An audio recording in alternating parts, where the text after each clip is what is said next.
J.K. Yadav Films present.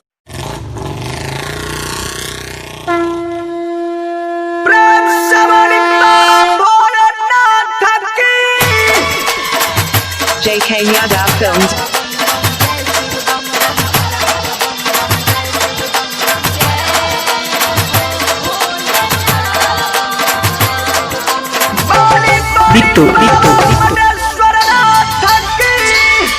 हम सावन में जेबे देब घर, हम सावन में जेबे देब घर के जान बुलेट से। हम सावन में जेबे देब घर के जान बुलेट से। आ दुगो गंजी के रुआ गमछा, आ दुगो गंजी के रुआ गमछा मंगाइले बनेट से। हम सावन में जेबे देब घर के जान बुलेट से।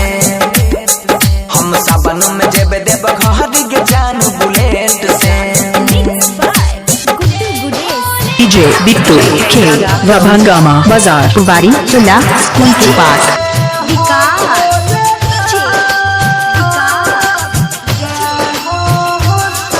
एक बात जानते हैं क्या, मेरा बबनगामा में मेरा शादी होने वाला है। किससे? बिट्टू दीवाना बिट्टू।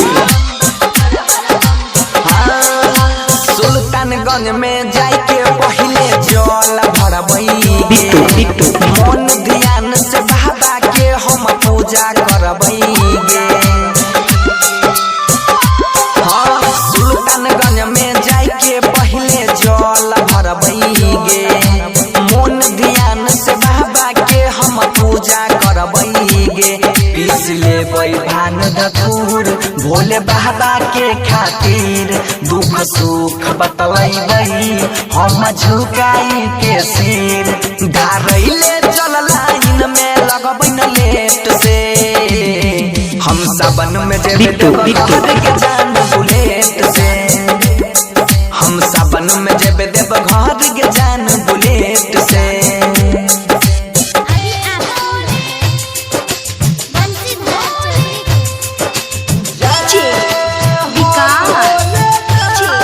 J.K. Yadav Films. किसके नाम का मंगलसूत्र मैं पहनूंगी अपने गले में? बिट्टू बिट्टू